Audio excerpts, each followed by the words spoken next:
Assalamualaikum anak-anak. Selamat pagi. Salam sehat, penuh semangat ya. Yuk kita berdoa dulu sesuai agama masing-masing. Untuk semuanya silahkan dibuka kitab sucinya, kemudian dibaca untuk beberapa menit. Setelah itu kalian siap-siap untuk menyanyikan lagu Indonesia Raya.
Kali ini kita akan membahas materi bab 1, yaitu tentang manusia, tempat, dan lingkungan.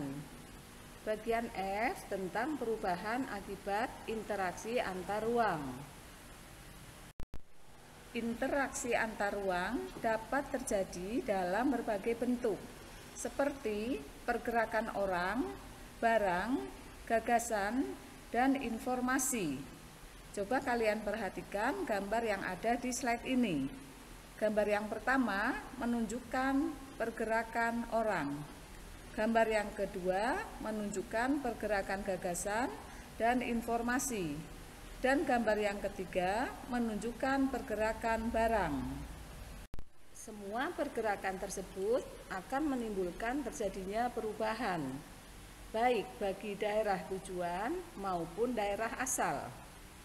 Perubahan apa yang terjadi akibat adanya interaksi antar ruang dan apa akibat yang ditimbulkan oleh adanya interaksi antar ruang?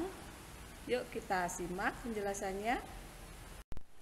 Dari 3 jenis pergerakan tadi, baik pergerakan orang, barang, gagasan atau informasi, dapat diperinci lagi menjadi berbagai jenis pergerakan.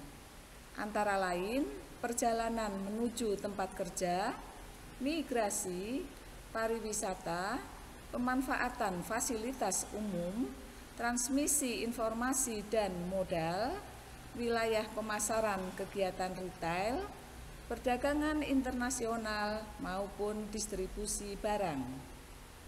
Sekarang anak-anak perhatikan gambar-gambar yang akan kami tayangkan di slide berikut ini. Sekarang kita perhatikan gambar-gambar berikut tentang pergerakan orang, barang, maupun gagasan dan informasi. Ini contoh gambar menuju tempat kerja.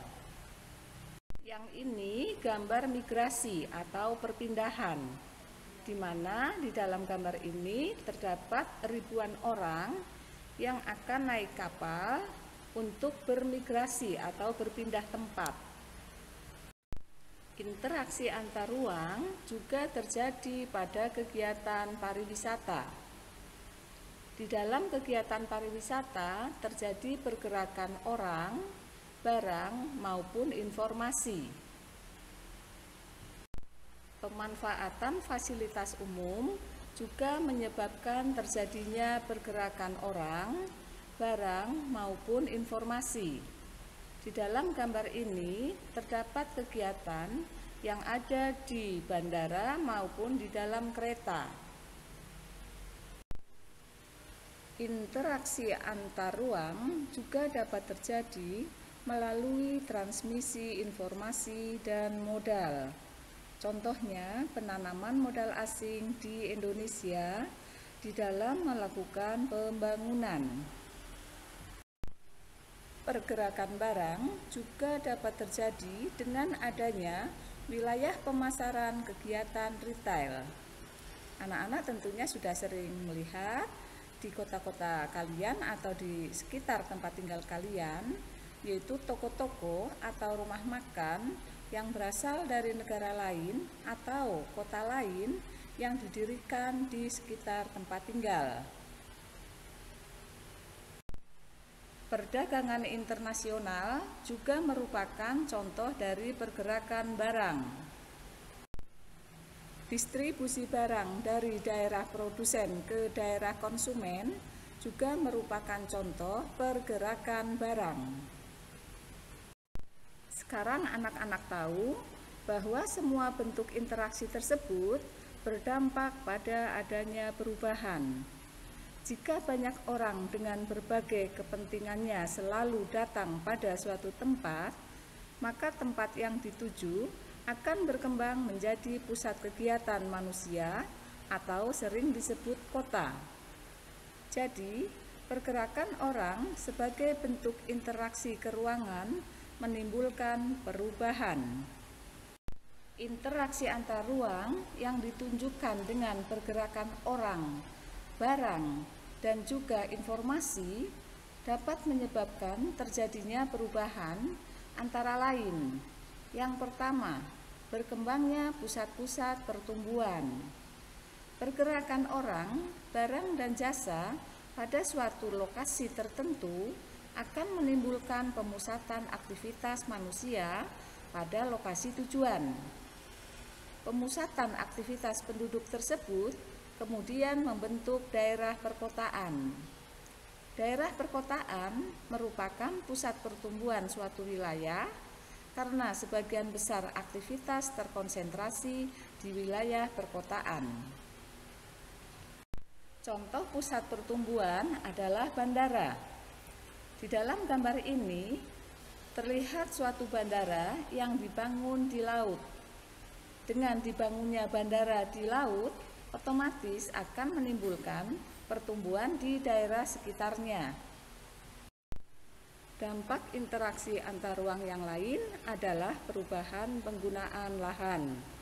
Aktivitas penduduk yang terus meningkat pada akhirnya akan memerlukan lahan untuk menampung aktivitas tersebut. Semakin banyak penduduk yang datang pada suatu kota, akan disertai dengan kebutuhan tempat tinggal. Akibatnya, terjadi alih fungsi lahan dari lahan pertanian menjadi lahan pemukiman. Hal yang sama juga terjadi pada industri, perdagangan, jasa, dan lainnya yang memerlukan lahan untuk menampung aktivitasnya. Dengan demikian, terjadi perubahan penggunaan lahan dari pertanian ke non-pertanian seperti pemukiman, industri, perdagangan, jasa, dan lainnya. Di dalam slide ini terlihat adanya perubahan penggunaan lahan, di mana pada mulanya suatu wilayah didominasi oleh warna hijau, di mana di dalam keterangan warna hijau merupakan belukar. Namun demikian terjadi perubahan karena adanya perubahan jumlah penduduk, di mana belukarnya semakin berkurang, namun penggunaan lahan yang lain semakin bertambah luas, yaitu tegalan yang berwarna hijau muda, kemudian lahan basah atau sawah yang diarsir, serta pemukiman yang berwarna salem atau oranye. Perubahan yang ketiga adalah perubahan orientasi mata pencaharian. Interaksi spasial umumnya terjadi karena adanya kepentingan ekonomi, khususnya berkaitan dengan pekerjaan. Daerah yang menjadi tujuan pergerakan penduduk akan dihuni oleh mereka yang memiliki pekerjaan yang beragam. Jenis pekerjaan juga berkembang karena adanya kebutuhan akan barang dan jasa yang semakin beragam. Begitu juga dengan orientasi pekerjaan berubah dari yang tadinya berorientasi pada sumber daya alam, khususnya petani, menjadi pekerjaan lainnya. Sebagaimana yang terlihat pada slide berikut ini, seorang petani yang memiliki anak yang waktu kecil biasa membantu di sawah, kemudian si anak bersekolah atau kuliah di kota, kemudian setelah lulus, belum tentu si anak menjadi petani. Ada kemungkinan terjadi perubahan orientasi mata pencaharian, mungkin dia menjadi pegawai kantor, ataupun dia akan mendirikan sebuah perusahaan di bidang pertanian. Perubahan berikutnya adalah berkembangnya sarana dan prasarana. Terjadinya pergerakan orang, barang, dan informasi memerlukan sarana dan prasarana. Pembangunan sarana dan prasarana akan semakin meningkat dengan meningkatnya pergerakan tersebut. Kendaraan, jalan, fasilitas umum, pusat-pusat perdagangan, dan lain-lain terus bertambah dengan semakin meningkatnya interaksi keruangan. Contohnya adalah sarana di bidang pendidikan.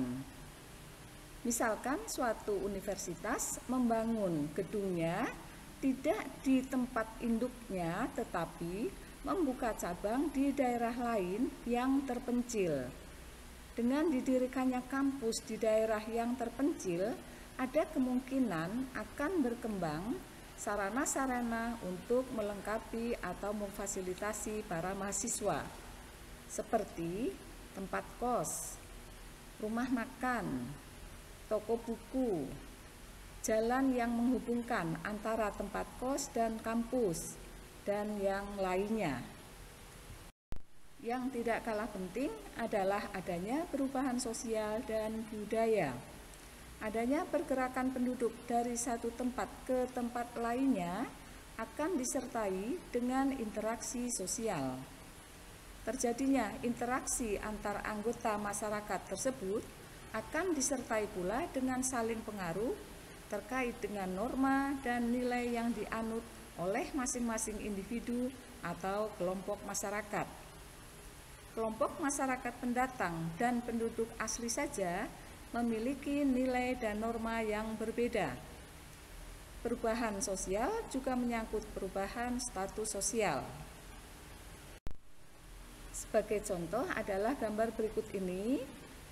Tadinya orang bertani dibantu oleh tenaga hewan.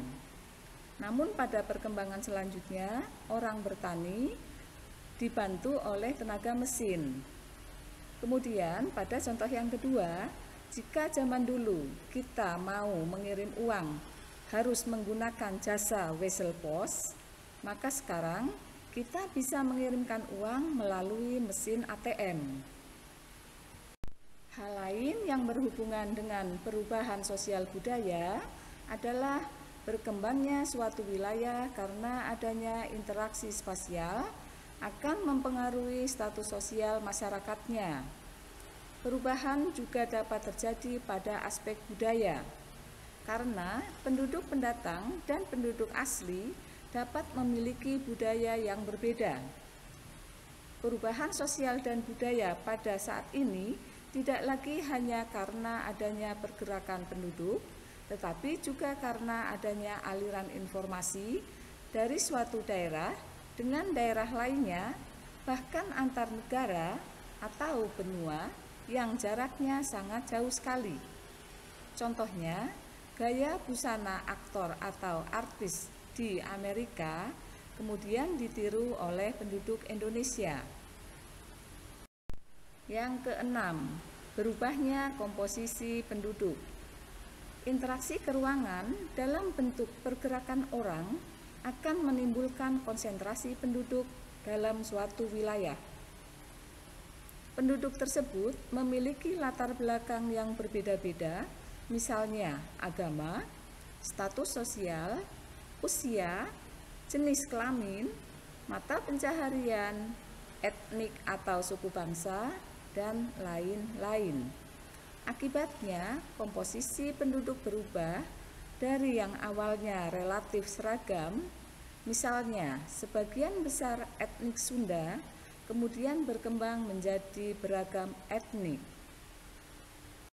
Contoh dari berubahnya komposisi penduduk adalah jika di suatu daerah didominasi oleh kaum laki-laki, kemudian didirikan perusahaan garmen atau perusahaan pakaian jadi, ada kemungkinan terjadi perubahan komposisi penduduk menjadi lebih banyak kaum perempuan, karena pada umumnya perusahaan garmen membutuhkan tenaga perempuan.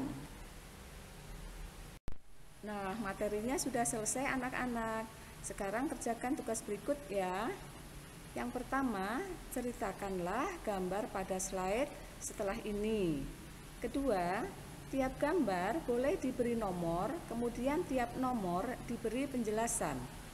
Atau kalian langsung menceritakan secara keseluruhan. Keempat, tugas dikerjakan berkelompok, satu kelompok terdiri dari 5 anak. Seperti biasa ya, kelompok 1 nomor presensi 1 sampai dengan 5 dan selanjutnya.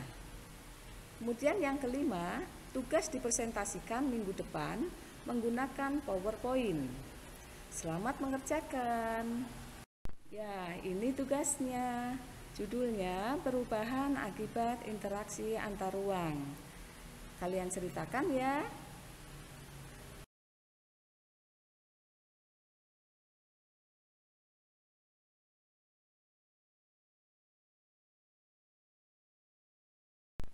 Terima kasih anak-anak. Jangan lupa olahraga biar sehat. Sampai ketemu minggu depan ya. Waalaikumsalam warahmatullahi wabarakatuh.